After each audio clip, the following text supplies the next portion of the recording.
Bloomberg Audio Studios. Podcasts, radio, news. Let me tell you, we have a new star. A star is born, Elon.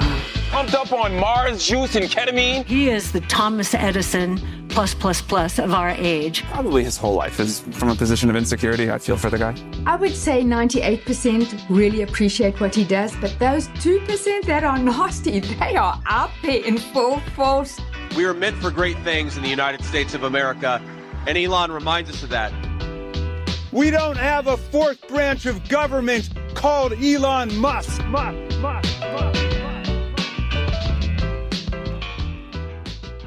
Welcome to Elon Inc., Bloomberg's weekly podcast about Elon Musk. It's Tuesday, April 22nd. I'm your host, David Papadopoulos. Now, sometimes lost in the shuffle of all things Elon is one of his most high-tech and potentially consequential companies, Neuralink. Last year, the company managed to insert a chip in the brain of a paralyzed man that allows him to, among other things, move the pieces of an online chessboard just by thinking, which is pretty cool. The company has big plans for 2025 and is trying to move fast in an industry that is quickly heating up. So I asked Sarah Frier, longtime regular on this show, to hop on and catch us all up on the race to control human brainwaves. But first, it's Tesla earnings day. Now, I know it can often seem like every Tesla earnings call is a do or die moment for Elon, but this one really does feel big. With Doge a lightning rod of controversy, Tesla sales and stock price sinking, and global protests raging, even longtime Tesla bulls are worried, very worried, that permanent damage has been done to the brand. So when Elon takes the mic this evening, the stakes will be very high. To talk about what to expect from the earnings report and the call and what Elon can and cannot achieve on it, I'm sitting here with our regulars, Max Chafkin and Dana Hull. Max, hello to you, sir. Hello, David. Hey, Dana. Hello again. Hey, Dana. So, Dana, I will note that as I was being the good Bloomberg employee I am, working hard at night, Sunday night, I saw a story with the headline drop. Tesla bull calls code red, saying Musk needs to leave Doge. This is our good friend, the bull of bulls, Dan Ives, the man who is to Tesla bulls what Max Chafkin is to Mets fandom. Okay, and you have him quoted in here from his report, Dana, saying, Tesla is Musk and Musk is Tesla. And anyone thinks the brand damage Musk has inflicted is not a real thing, just spend some time speaking to car buyers in the U.S., Europe, and Asia. Then, Dana, just minutes before we came up to record this show, you dropped this piece. Treasurers of 8 U.S. states, including California and Illinois, shot a letter to the Tesla board that essentially says, hey, Tesla board, the company is driverless. There are no driverless cars, but we do have a driverless company. Where's the CEO? Why aren't you bringing the CEO to heel? So it strikes me that on the cusp of this earnings call, the mood is getting bleaker by the minute. This is all true. And at the same time, I feel like I'm in Groundhog Day because I have been at this very point countless other times, most recently when Musk bought Twitter, which is now called X, and the board and these pension funds and these states all went through the same exercise. So it's I don't want to downplay the severity of the crisis that Tesla is in. I just want to table set by saying that I have been here before. And typically what happens is things are dire, investors are upset, there's all this scrambling. People are like, why doesn't Tesla have a COO or a president? What's the succession plan? Why doesn't Elon ever focus on this company? And then he pulls something out of a hat and he gives investors enough to be excited about, whether it's AI or the robotaxi or his end-to-end neural nets or whatever, that they get excited again about the rosy future. And so once again, we're coming into an earnings call where, yes, sales in the first quarter were terrible. Gross margins are going to be terrible. Free cash flow is something to look at. But investors already know that it's a terrible quarter. So what's going to be important is Elon's tone on the call. And Max and I often text each other oh, today we have dire Elon, or oh no, he's actually ebullient Elon. And I think the big question is, is he going to say in his prepared remarks that his time at Doge is coming to an end, or are any of the sell-side analysts actually going to have the balls to ask him when he's coming back? Or are they going to avoid it completely? Like, that is the elephant in the room. Like, the brand damage is all because of his work with Doge. And Max, that is true, that there's always been some sort of rabbit in the hat that Elon has been able to pull out in these earnings calls. And hey, look over here. Don't mind the fundamentals or this or that. Look at what's coming in 3 months, 6 months, 12 years, 30 years. That's what you should be excited about. My question is, given what we've seen in the last few months and the state of affairs there at Tesla, are those rabbits gonna work? Unless the rabbit is, I, Elon Musk, am leaving Doge in the next 24 hours and I will start really paying attention to Tesla along with SpaceX and XAI and Neuralink and all these other things. But no, I'm really doing that. I'm really leaving Doge. Okay, that would be a hell of a rabbit. Do the other rabbits work right now? I think it's getting harder to see what he could say because, as Dana is saying, like, for years now, he has been trying to spin the story forward towards driverless cars, towards humanoid robots, towards giant supercomputers or whatever. And like at a certain point, there's the like, okay, like show me the money, show me the driverless car. I mean, Tesla's shareholders have been very patient with Elon Musk. And I think like there's no reason to think that their patience is going to instantly zap, that Cathie Wood and her ilk, who have been basically counting on the robotaxi to create this enormous, multi-trillion-dollar economy that will essentially like replace the entire auto industry. Mm-hmm. Like, I don't think enough has changed to cause them to doubt that thesis. So I think it is more likely that we're going to hear more of the same from Elon Musk. He's going to talk about the Austin robotaxi. Like, they are framing this as an earnings call and a company update. Like, my prediction is that the company update is just, it's kind of the thing we know about. It's that there's going to be some sort of robotaxi trial in Austin in June, soon. And I think you're absolutely right, David, that if Elon Musk said, now, the way I think you framed it is not how he would do it. What he would do is he would declare victory. He would say, we've successfully remade the government. We brought the bureaucrats to heel. And now I feel like it's safe to go back to Tesla. I don't know that he is ready to do that. I haven't seen a lot of signs that he is withdrawing from Trump. It does seem like Trump world is maybe attempting to put a little bit of distance between itself and Elon, but I'm not sure Elon is ready to quit Trump. And at the end of the day, I don't know that Trump is ready to quit Elon. A couple of other things I want to mention. The macro environment is crappy. I mean, Treasury yields are rising. The stock market is tanking. Like everyone is talking about a recession. This tariff policy that has everyone super confused is not good. And Tesla is not immune from tariffs. I mean, they import a lot of their supply chain, including their LFP batteries, come from China. So that's like a whole other thing that is weighing on the stock besides Elon and Doge. It's just like the macro environment is awful. Interest rates are still really high. People typically do not buy cars when interest rates are high and when people are losing their jobs left and right. So that's like a whole other thing is the tariff implication. But then there's also just continuing market confusion about this idea that Tesla is going to come out with a cheaper car. Like Ed Ludlow and I reported a year ago that there really is no cheaper car. Like the quote unquote cheaper mass market car is maybe like a cheaper version of the Model Y and the Model 3 that's like lower range, decontented.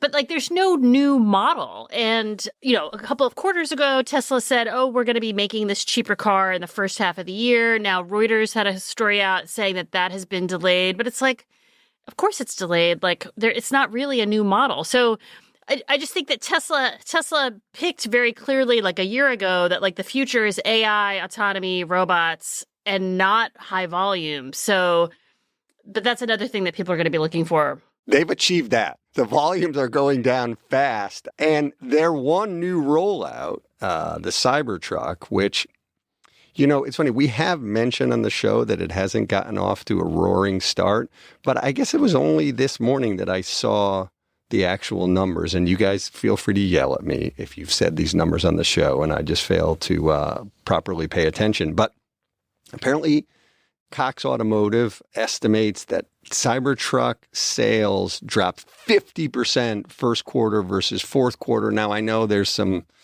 imperfections about doing a quarter-on-quarter comparison like that, but still, Jesus Christ.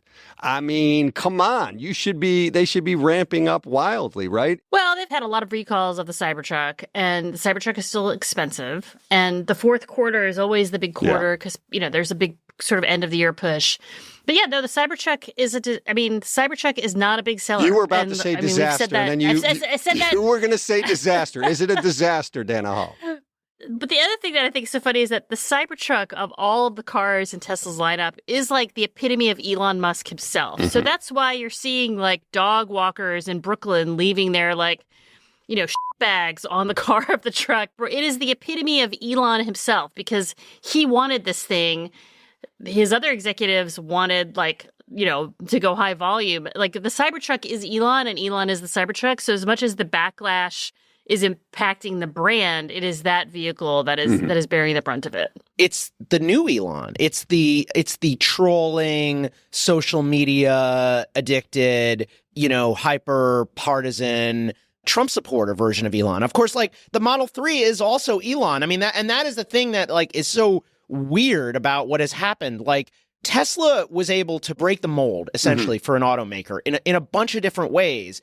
And one of the things that had going for it was Elon Musk and the brand that he has cultivated around himself. And what we've seen is taking that asset, that thing that made Tesla special and made it so successful and throwing it in the wood chipper along with USAID and other parts of the federal government. Now, one thing we haven't mentioned yet is Optimus going to space. Are we going to get a lot of Optimus talk on this call? Optimus the robot. Oh, yeah. Come on. Sure. Hey, Musk says that Optimus is going to go to Mars on Starship by the end of next year. And he's very excited about Optimus. I mean, that is I think on the last call, he talked about Optimus more than the robotaxi. So, yeah, I'm sure we'll get an Optimus update.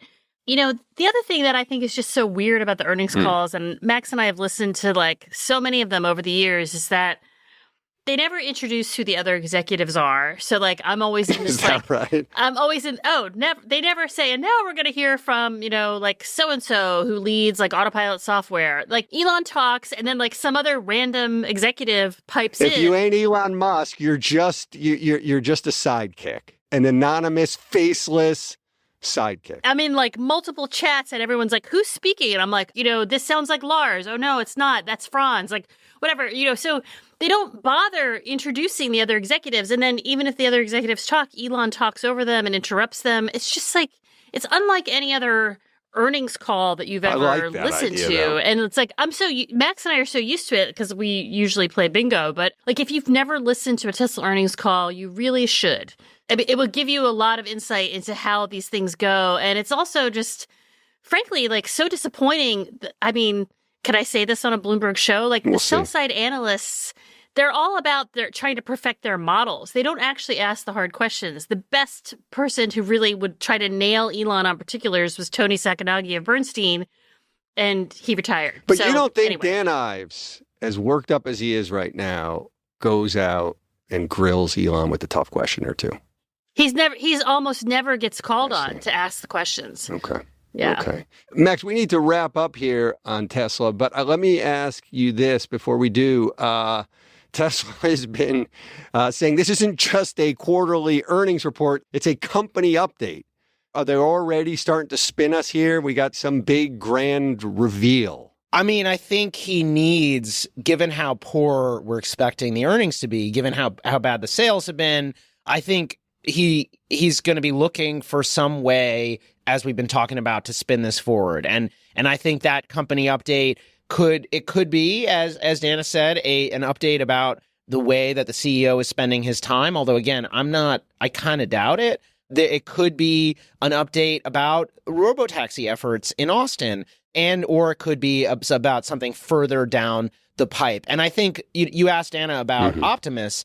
It is certain he will bring up Optimus because what Elon Musk has done, always has done, is found ways to sort of push the camera out, like the focal point way into the future, to this like really optimistic future. And at this point, like robotaxis are kind of real, and they're also kind of obviously underwhelming. And so, you know, Waymo has been doing the thing that Elon Musk has been promising for years. And last I checked, it hasn't created a $30 trillion industry. No. So, like, as we get closer to the actual rollout of the robotaxi, whatever it is, and I promise you, it's not going to be a coast to coast. It's not going to be like really a robotaxi. It's going to be like Waymo or something in one city, which has been happening for years and years. So Elon's going to have to find some other way to keep that focal point in the future. And I think, you know, humanoid robots is probably what it is. Well, this is now truly the last thought I will leave you guys with on this, that our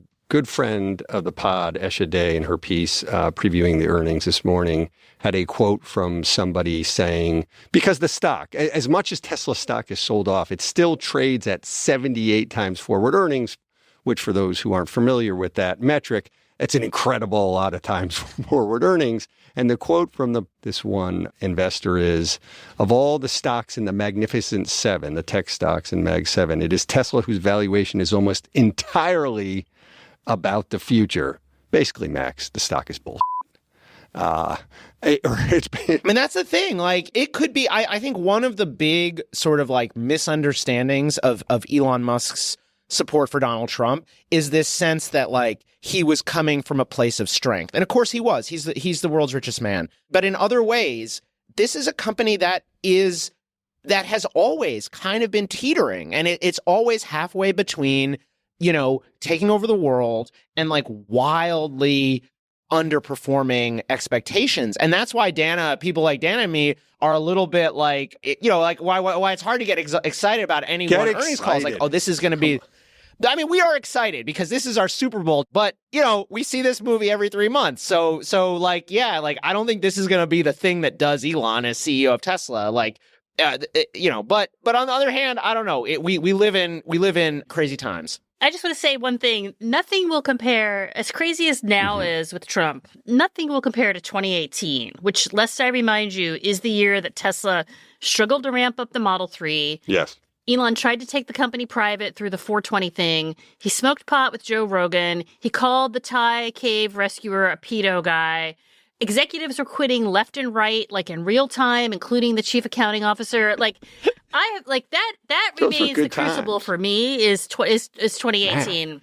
Those are all good points, to which, you know, I would say, so Max, at the time that Dan is describing, maybe truly the company was teetering. It was trying to scale up and get to where it is now. I don't think the company is teetering so much now. I think it's not. It's not teetering insofar as it's a car company. Yeah, right. What you have is a stock, right, that is just incredibly valued, even after a 50% drop.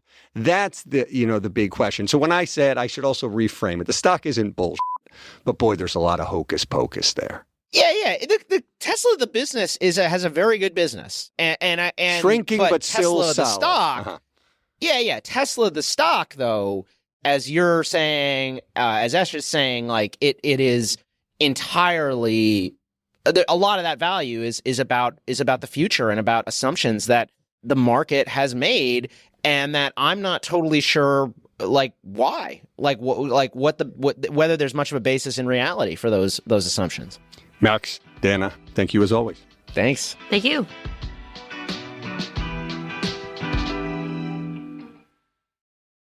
Okay, so now I'm joined by one of the OGs of the show, Sarah Frier, big tech team leader here at Bloomberg. Sarah, great to have you on. Thanks for having me. Okay, Sarah, so we're going to talk now about one of Elon's companies that, well, for us at least, has kind of fallen off the radar just because it's been drowned out by Tesla and Doge and Doge and Doge and SpaceX and Tesla and Doge and Doge and Doge and Doge. And that's Neuralink, which is a pretty fascinating company, but that just doesn't make news every second of every day. For starters, remind our listeners what exactly Neuralink is and where it was as we last understood it so then we can get into new developments. Must be nice to be at the Musk company that's not under the microscope, Yes. not super involved with what's going on in DC, thinking about the future. Like, that's the sweet spot, right? Like, Just quietly beavering away, doing their work. So Neuralink is one of Musk's companies that is in the business of putting chips in people's brains to help them do things that their bodies can't do. Right now, they're focusing on quadriplegics, people who have no ability to use their arms or legs. And they've only had, so far, publicly 3 patients for this device, which, again, involves surgical implantation in the brain, attaching electrodes to your brain tissue to help you move a cursor on a computer, to help you to make your needs known via your actual brain waves. Musk has talked about eventually leading us to symbiosis with artificial intelligence. That's extremely far away from the current reality, which is still very exciting, which is that they have this human trial that started last year where they are implanting devices into people's brains for real. They put their first chip in a patient named Nolan Arba. We talked about that on the podcast in the past. Since then, they've implanted the device in a few more people, and they've improved the technique. For a second, before we talk about that and the improvement in the technique, tell us about Nolan Arba and what made him the right candidate for this chip. Well, Nolan Arba was a quadriplegic, so he fit the parameters of what they needed to prove that they could actually make something that read somebody's thoughts that would allow him to now, for instance, play video games independently, which is really remarkable. This is on the road to helping with other motor conditions such as Parkinson's. They have a few initiatives looking into how they could work on vision. This breakthrough status project. Breakthrough status is what the FDA gives you if you're working on something that is so important it should be accelerated. Neuralink has one called Blind Sight, which is supposed to help with eye issues. So unfortunately for Arba, some of the electrodes detach from his brain tissue over the course of wearing the implant. And so the company had to rectify that. And so with future patients, what they did, they now had a total of 3. There was a second later in 2024. Then there was somebody early in 2025 this year. They've tried to reduce the space between the chip and the brain, no air bubbles. Now, even though this is a company that, is relatively quiet in the Muskiverse, this is going to be a big year for them. They've said that there might be 20 to 30 more patients this year. Whoa. So you go from basically, if my math is right, not even one a quarter, one every 4 months or so, to now we're going to be doing a few a month? Well, that is the hope, I think. They just said that they are opening their PRIME trial, which is like basically their integrated medical device trial, the trial for this telepathy chip. They tweeted saying they're calling for patients. So that is a sign to the world, like, listen, we're ready for more. And I think that may have something to do also with the amount of competition that's cropping up. There are a lot of startups that are doing more in this space as we speak. Just recently, just a few days ago, Science Corp raised over $100 million from Khosla.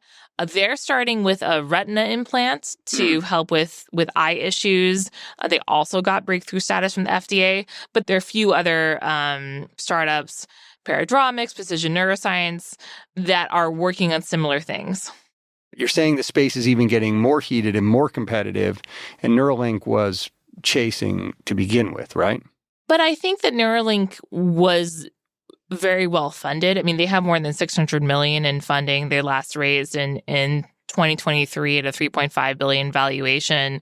I think a lot of that excitement and funding around Neuralink is linked to Elon Musk himself. And I also think that you can't really get away with cutting corners in this market the way you might be able to in a Tesla supply chain. You cut corners and people die. Yes. And that would be very bad for business. Okay, now, so you mentioned that Nolan Arba is able to play video games with his mind now, and the other patients. What concretely, if anything, beyond playing video games, are they able to do with this technology? Understood, of course, that this technology is still developing, and the idea is that slowly but surely they're going to be able to add and add and add capacity. The aspiration being at some point that these quadriplegics are even able to stand up and walk. But as of right now, beyond playing video games, are they doing anything else? It's basically that Nolan Arba can control a computer with his thoughts, which goes a long way in today's world, right? You can move a cursor around and click on things the way you would do with your hand or use on a phone, but you can't if you're a quadriplegic. So that opens up a lot of possibilities to communicate, to make choices on the internet, and yes, to play video games. So I think that is the main claim to fame at the moment. Eventually, yes, they hope to make patients able to do all sorts of things again. They plan to use this chip to work on conditions from obesity to bipolar to Parkinson's, and then eventually communication between humans and computers directly, that kind of telepathic of symbiosis, as Musk said. Yeah, and I suppose it is possible, and I just can't exactly, I'm just not sure what I should make of this, but at some point we're going to be able to simply download like entire encyclopedias into our brain and just retain them there. And I don't know, it all just starts getting really weird. I don't know. It should eventually help us with memory retention, with, keeping us true to our diet plans, that sort of thing. I mean, that's all kind of what's been talked about in this realm. I guess I just wonder this, though. If I start downloading volumes of encyclopedias into my brain, will I still have enough bandwidth to remember all the names of my... I expect that it'll be the computer that has the volumes of encyclopedias, and you just like access it as you need. I see. Like it's up there in the cloud, and the way we do now with the internet, but we don't have. It's not like our brains are going to have. Well, who knows, right? I don't know what the future holds. What I do know is while companies like Neuralink are talking about this pie in the sky future while working on like the direct medical science, this idea of brain control of devices is actually pretty mainstream now in tech.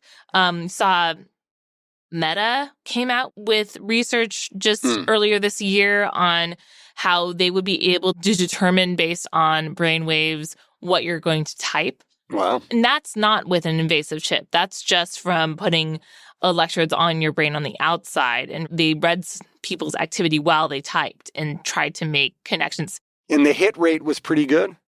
It was better than people expected. Yeah, it was pretty good. It wasn't perfect, but it's baby steps. This is all baby steps. What people say is happening in their research. It's, these studies are very tailored to try to like produce something narrow. Okay. But in any event, the point is that this is the entire industry is tacking quickly in this direction. Apple has a patent about reading your brain waves through AirPods.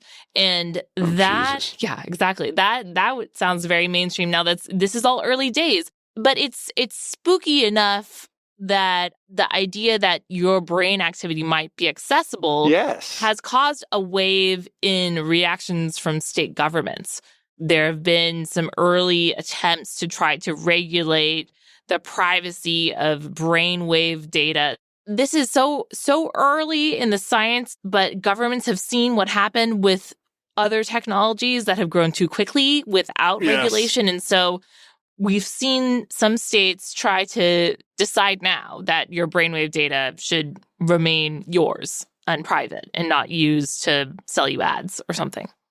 Okay, now, Sarah, with most of Elon's companies, Yeah, most. We initially saw when Trump was elected, and of course Elon went to great lengths to help get him elected, a real spike in the valuation of his companies. Tesla initially surged wildly. That, of course, for reasons stated again and again on this show, has since reversed and gone down quite a bit. But the valuation of many of his private companies, SpaceX, XAI, which has now taken over X. You mentioned that back in 2023, Neuralink had a valuation of roughly $3.5 billion. Do you know what it is today and whether it also got that Trump election boost? Well, so without a new funding round, and we haven't heard of one happening yet, we can't say for sure what the valuation is. But what Reuters found middle of last year was that there were some share trades on the secondary market, which is the market for, if we are private holders of Neuralink stock, we could offload that stock or trade it for something else on a private market that's not necessarily accessible to everyone. They were trading at $5 billion valuation. So that is higher, but I would caution against saying that doesn't mean that Neuralink now has a $5 billion valuation. Reuters attributed that to the interest in the company's shares just because of Elon Musk's prominence. The fact that if you invest in an Elon Musk company, there's going to be some bright future for that company kind of no matter what, because he will figure it out. That's sort of the Elon effect, the belief around his abilities. Any sense of whether Elon's proximity to this government, the Trump administration, any sense that that will be helpful? There's been a lot of speculation as to how that applies to SpaceX and Tesla and X itself. How about for Neuralink? I mean, there was some concern about Musk's influence earlier this year when Doge cuts resulted in the firing of FDA staffers who were tasked with reviewing Neuralink. That was actually reversed. Those staffers were reinstated, according to reports. But I think chaos at the FDA is not great for any company in this kind of line of work. So in other words, whereas some of his companies, some of his other companies, might benefit from less regulation, this is a company that needs the FDA to say, hey, Neuralink, you are now allowed to do X or Y. And you can't do that unless you have FDA staffers to communicate with, to design your clinical studies with, to make sure that they're aligned with what the FDA wants to see in order to grant approval. I mean, these companies, all of the companies in this space, are in very close, constant contact with the FDA about what next steps to take to get to that milestone of commercial availability for their products, which might not happen for Neuralink for years. So it's very important that the FDA is still in this communication with all these device startups. They also just were cleared to start a trial in Canada. So it's not just a U.S.-related company anymore.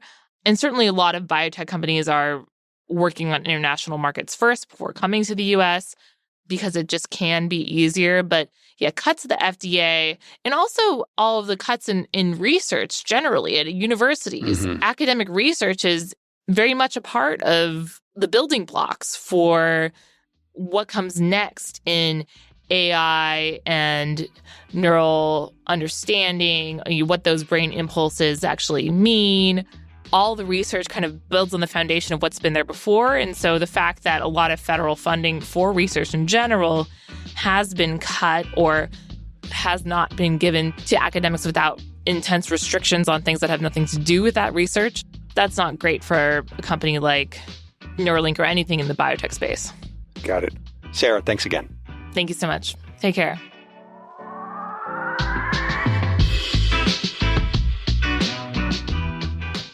This episode is produced by Stacey Wong. Anna Masarakis is our editor. Blake Maples handles engineering and Dave Purcell fact checks. Our supervising producer is Magnus Henriksen. The Elon Inc. theme is written and performed by Taka Yasuzawa and Alex Sugiura.